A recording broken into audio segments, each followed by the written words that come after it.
สาว2คนนี่นะสาว2คนกะมูนบ้านโอ้ลูกอีแม่เฮือนซ่านเพิ่นเป็นเฮือนซ่านแบบดั้งเดิมอลีเด้นี่บ้านเฮานี่บ่มีแบบนี้นี่ไกลสำาใดก็อย่าลืมข้าวลืมน้ำนี่ลืมได้แต่ว่าลืมยาสูบนี่ลืมบ่ได้ต้องกลับมาเอาคืน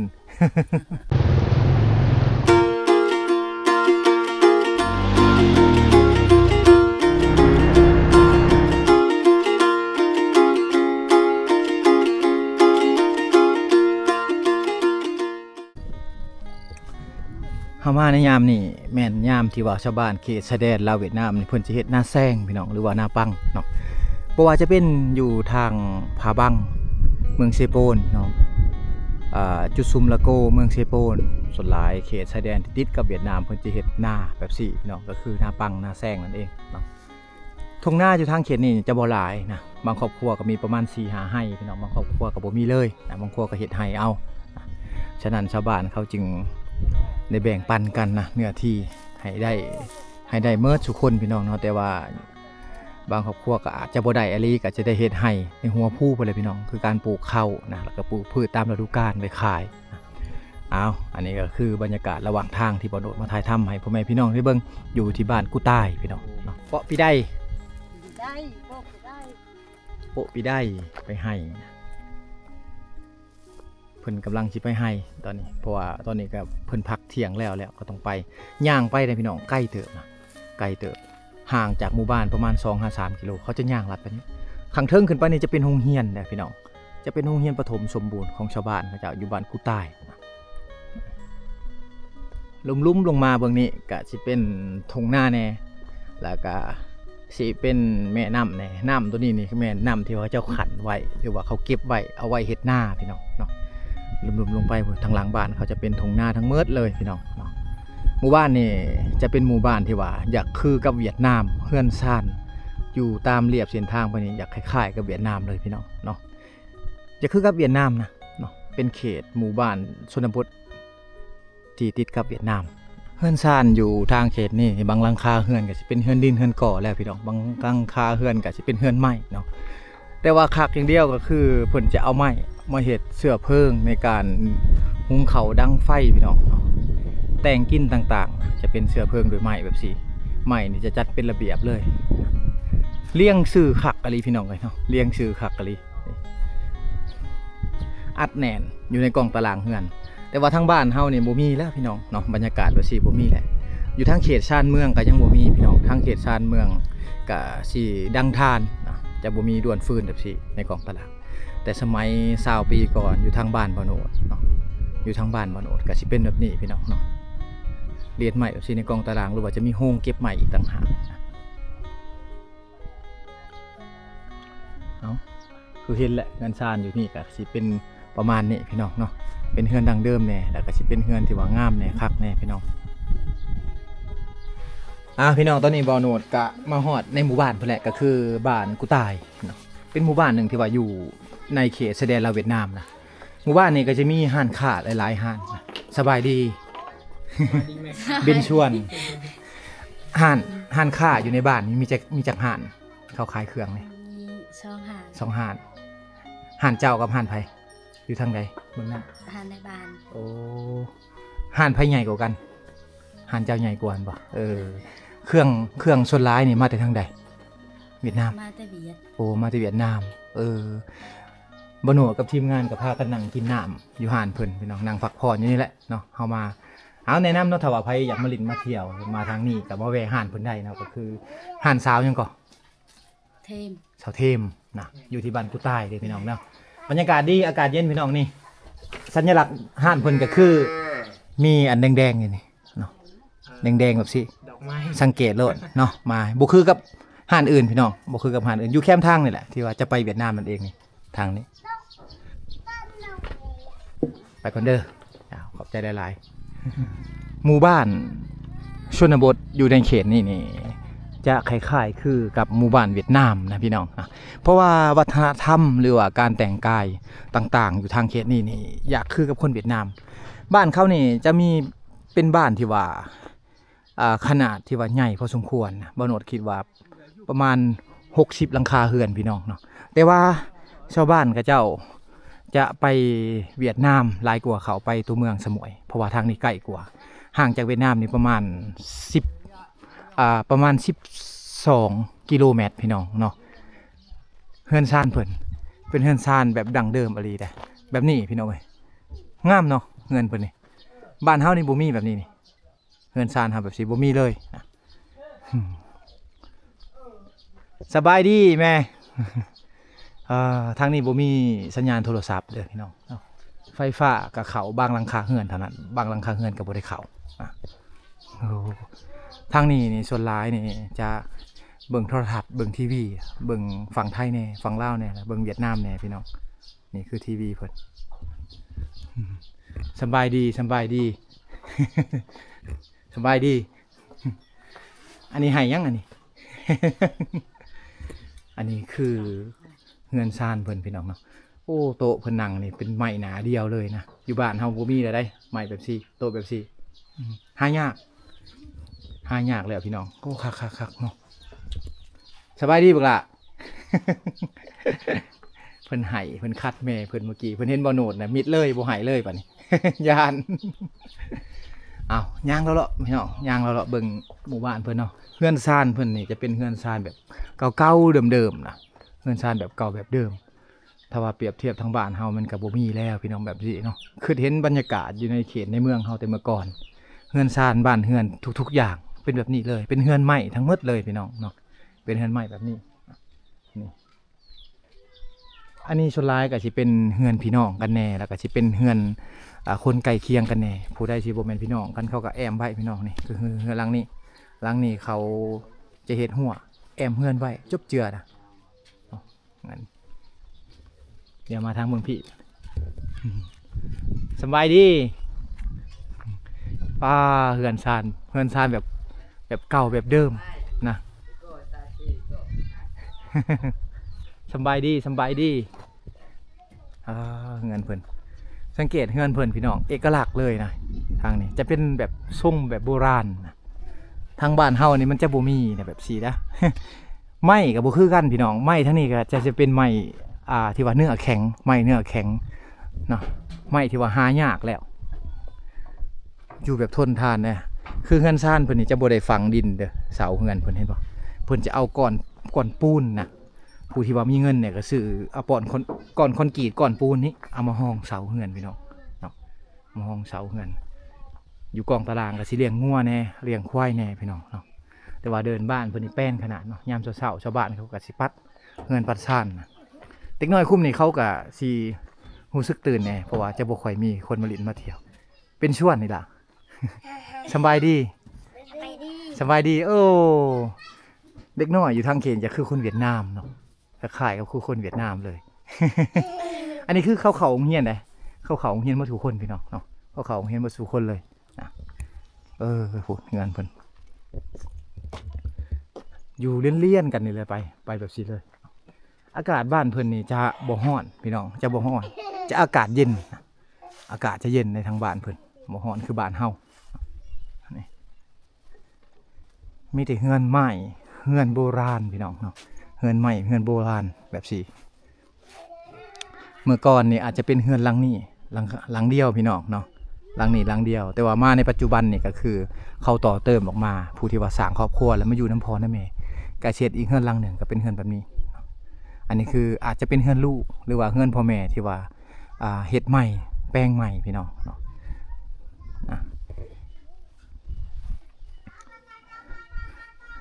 บรรยากาศนี่คักพี่น้องบรรยากาศนี่คักบรรยากาศจะคือกับอยู่เวียดนามเลยนะบรรยากาศจะคือกับเวียดนามเลยนี่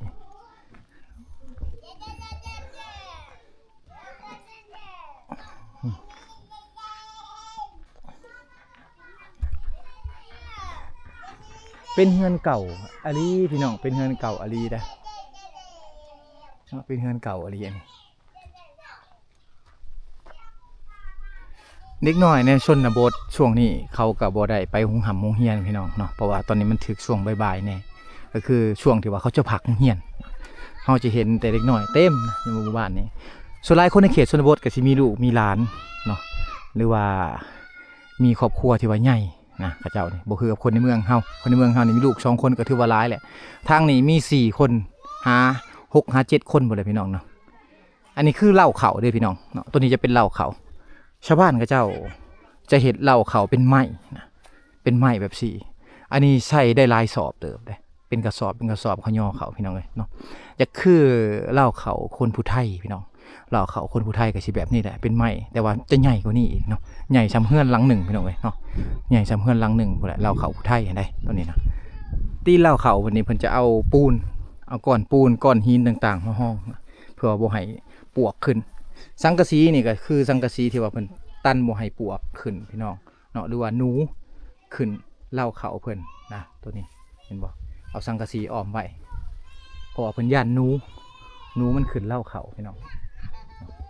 อยู่ลุ่มๆลงไปนี่ก็สิเป็นทงนาเพิ่นนะเป็นทงนาทั้งหมดเลยทั้งนี้เขาจะเฮ็ดนาแซงกันพี่น้องเนาะนี่จะเป็นทงนาทั้งหมดเลยอันนี้จะเป็นคอกไก่เพิ่นถือว่าชาวบ้านเขาเจ้าก็อยู่แบบอยู่แบบพึ่งพาธรรมชาติเกือบว่า100%บ่เลยพี่น้องเนาะบ้านจะเป็นที่ว่าบ้านใหญ่แน่แล้วก็สิมีไฟฟ้าแน่พี่น้องทางหลังลงไปเนี่ยจะเป็นนาแซงอันนี้คือนาแซงของชาวบ้านเขาเจ้านาแซงของเขานาแซงนี่เขาจะเฮ็ดพร้อมกับประเทศเวียดนามจะเป็นนาปีนะแต่ว่าอยู่ฝั่งลาวเขาจะห้องว่านาแซงเฮือนซานของชาวบ้านเขาเจ้าก็สิอยู่ท่ามกลางคุณเขาแบบสี่พี่น้องเนาะบรรยากาศนี่คือบรรยากาศอยู่ทางภาคเหนือของลาวเฮานะที่หมู่บ้านติดกับชายแดนลาวเวียดนามนั่นเองเฮือนซานเขาก็จะเป็นเฮือนซานทรงแบบเก่าแน่พี่น้องเนาะเฮือนแบบใหม่แน่มาในปัจจุบันก็สิเป็นเฮือนก่อเฮือนปูนทั้งหมดเลยนะแต่ว่าเฮามาในช่วงนี้ช่วงบ่ายๆแบบสี่มันก็บ่มีกิจกรรมที่ว่าจะถ่ายทำให้พ่อแม่พี่น้องได้เบิ่งเนาะหรือว่าเรื่องประเพณีต่างๆของเพิ่นอาจจะบ่มีแล้วพี่น้องเนาะเพราะว่าทางเขตนี้จะมีไฟฟ้าแหละพี่น้องเนาะมีไฟฟ้ามีน้ำลิ้นนะมาหอนเฮือนหอดซานหมดแหละฉะนั้นแหละชาวบ้านเขาเจ้าก็สิบ่ได้ตำข้าวพี่น้องเนาะสิบ่ได้ตำข้าวน่าจะมีโรงสีแหละแต่เฮือนไปเฮือนมันพี่น้องเนาะอันนี้ก็คือเฮือนทรงเก่าทรงเดิมของชาวบ้านเขาเจ้า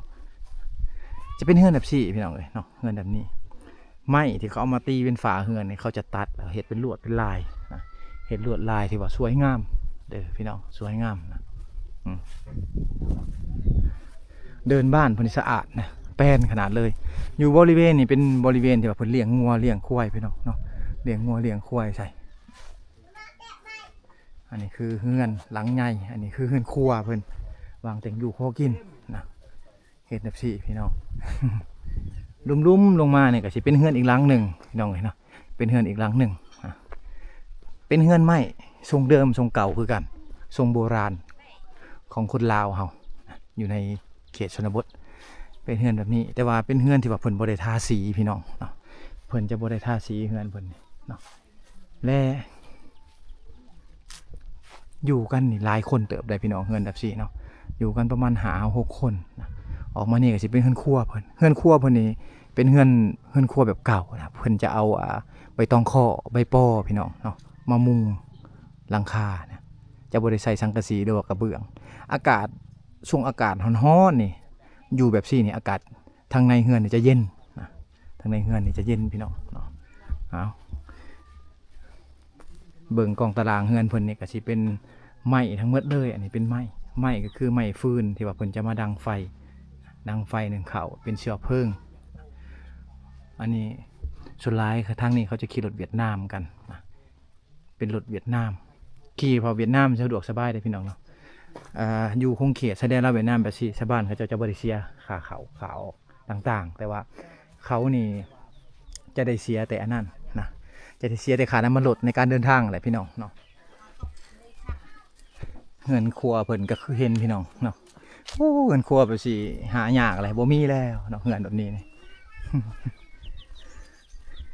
โอ้ทางนี้ยังตำเข่าอยู่เนาะบ่มีไฟฟ้าโอ้แต่ว่ายังตำเพิ่นนี่บ่มีโรงสีเข่าพี่น้องเพิ่นยังตำเข่าอยู่ได้เนาะการตำเข่านี่คือการเรียนรู้ของเด็กน้อยผู้หญิงในเขตชนบทลาวถ้าว่า สั่งครอบสั่งครัวไปแล้ว ผู้หญิงผู้นั้นหรือว่าเป็นลูกไผ่หันจะต้องได้ตำเขาวแทนปู่แทนย่านะฉะนั้นเนี่ยเด็กน้อยอยู่ทางเขตนี้อายุ10 ปีขึ้นไปเขาต้องเรียนตำเขาวพี่น้องอันนี้คือโดยสไลด์นะโดยสไลด์พี่น้องถ้าว่าเป็นภาษาบรูของโดยสไลด์ก็เป็นโดยเนี่ยได้ตันเนาะอันนี้คืออุปกรณ์เครื่องซีเขาเพิ่นเบนชวนสบายดี สูบหืดเนาะอันนี้คือหืดเนี่ยเพิ่นสูบนี่คือหืดคือยาสูบกำลังของผู้หญิงอายุ30-40 ปีนี่สูบตัวนี้แหละไปให้ไปหน้าก็สูบหืดนี่แหละเนาะถ้าว่าบ่มีแหละแอะแหละเลยเห็นบ่แอะแหละรู้เนาะถ้าบ่มียาสูบนี่อันนี้ เรียกคือเอ็ม เมื่อยเห็นบ่ และเรียกเบอร์ฮะแหละ แอะแหละแอะแหละคือเมื่อยเด้อพี่น้อง เมื่อย ถ้าว่าบ่มียาสูบไปให้ไปสวนไปไกลสำาใดก็ยาลืมข้าวลืมน้ำนี่ลืมได้แต่ว่าลืมยาสูบนี่ลืมบ่ได้ต้องกลับมาเอาคืน อันนี้คือแทนข้าวแทนน้ำได้พี่น้องอดข้าวอดน้ำอดได้แต่อดยาสูบอดบ่ได้นะผู้หญิงในเขตชนบทเป็นเรื่องธรรมดาอยู่ในเขตนี้เด้อเป็นเรื่องธรรมดาพี่น้องเนาะบางคนเห็นเขาสูบยาแล้วโอ้ว่าเขาเป็นคนบ่ดีเนี่ยนั่นนี่มันบ่แม่นพี่น้องอันนี้คือถ้าแม่นว่าเปรียบเทียบทางในเมืองเฮาก็คือเครื่องลิ้นเครื่องกินของเขาเป็นเครื่องกินลิ้นนะนี่เห็นบ่ อยู่ข้างหลังหมู่บ้านเพิ่นก็สิเป็นทงไห้ทงนาแบบซี่พี่น้องทางนี้จะห้องว่านาแซงนะโอ้เป็นหมู่บ้านที่ว่าอุดมสมบูรณ์มีพืชพันธุ์ต่างๆเนาะข้างหลังก็สิเป็นป่านะหาอยู่หากินกับแบบซี่แหละพี่น้องเอ้ยเนาะเงินคำก็เก็บของอยู่ของกินก็ตามให้ตามนาเป็นปูเป็นปลาเป็นหอยพี่น้องเนาะหรือว่าของป่าเครื่องดงต่างๆนี่ก็เอาจากธรรมชาติทั้งหมดเลยพี่น้องเนาะเอาจากธรรมชาติเส้นทางออกไปนี่ก็สิเป็นเส้นทางไปให้กับเจ้านะก่อนที่ได้ทงหน้าแบบซี่กับบ่ได้ง่ายพี่น้องชาวบ้านเขาเจ้าก็ต้องได้จ้างรถทางเขตนี้ต้องได้จ้างรถมาขุดมาไถให้เนาะมาขุดมาไถให้เพื่อว่าจะเฮ็ดให้มันสะดวกสบายขึ้นกว่าเก่านะการเฮ็ดหน้าแบบซี่ก็สิพอได้เข้าอยู่ได้พี่น้องเฮ็ดหน้าแซงก็พอได้เข้ากินเนาะกุ้มตลอดปีแล้วก็สิมีนาปีแน่แล้วก็สิมีเฮ็ดไร่แน่พี่น้องปลูกข้าวไร่แน่เนาะก็เฮ็ดให้ชาวบ้านเขาเจ้ามีอยู่มีกินตลอดปีแบบซี่แหละพี่น้องเลยเนาะการปรับเปลี่ยนแนวคิดที่ว่าเฮามาอยู่ในชนบทกับที่ปรับเปลี่ยนไปทางที่บวกเสมอถึงว่าจะเห็นบรรยากาศแบบซี่พี่น้องเนาะถ้ามีเนื้อที่ชาวบ้านก็จะเฮ็ดไร่จะเฮ็ดสวนจะเฮ็ดนาแต่ว่าการเฮ็ดไร่เฮ็ดสวนของเขาอยู่ทางเขตนี้แม่นเขาจะเฮ็ดมีกำหนดป่าเก่าเขาจะเฮ็ดไปเรื่อยๆแต่ว่าป่าใหม่นี่เขาจะบุกเบิกพี่น้องข้างหลังออกไปเนี่ยก็จะเป็นอันนั้นนะเป็นยางบงของชาวบ้านเขาเจ้าจะเป็นยางบงสวนยางบงถือว่าเศรษฐกิจดีได้พี่น้องเนาะทงนาแบบซี่นี่เป็นทงนาออร์แกนิกเห็ดหน้าแซงหน้าปังพี่น้องแต่ว่าหน้าปีนี่ก็บ่แน่ใจว่าเพิ่นเฮ็ดหรือบ่เนาะเป็นทงนาที่ว่าใส่ฝุ่นคอกบ่มีปุ๋ยเคมีนะทงนาตัวนี้จะบ่มีปุ๋ยเคมีแม่นทั้งหมดเลยนี่เนาะอันนี้แม่นทั้งหมดเลยพี่น้องเนาะทงนาเงินเพิ่นทงนาออร์แกนิกพี่น้องทงนาออร์แกนิกอันนี้คือทางหลังบ้านเขาเจ้าแล้วก็สิมีทงนาไปพร้อมเนาะเฮือนซานเขาก็คือเห็นเลยพี่น้องนะเป็นเฮือนซานแบบดั้งเดิมมาลีนะขึ้นไปนี่ก็สิเป็นเฮือนเก่าของชาวบ้านเขาเจ้านี่เห็นบ่ อันนี้คือเฮือนครัวพี่น้องเนาะอันนี้เป็นเฮือนครัวเขาเฮือนครัวเขาเนี่ยเป็นเฮือนครัวทรงเก่าเลยนะทางหลังลงไปเนี่ยจะเป็นเล่าเขาสบายดีสบายเห็ดยังอยู่โอ้จำยังจะโดยกินชมเพิ่นกินชมผู้สาวกระมูนบ่นี่บ่เป็นกระมูนดิผู้สาวบ่ผู้สาว2 คนนี่นะผู้สาว2 คน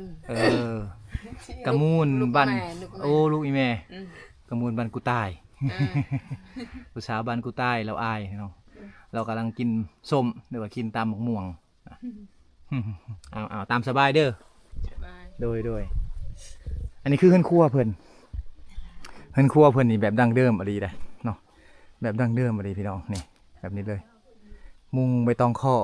มุงใบหวายใบปออากาศข้างในจะเย็น จะบ่คืออยู่นอกนี่จะฮ้อน ช่วงหนาวก็หนาวอีหลีพี่น้องแบบนี้เนาะเงินใหม่คักแต่เงินใหม่ตัวนี้แหละ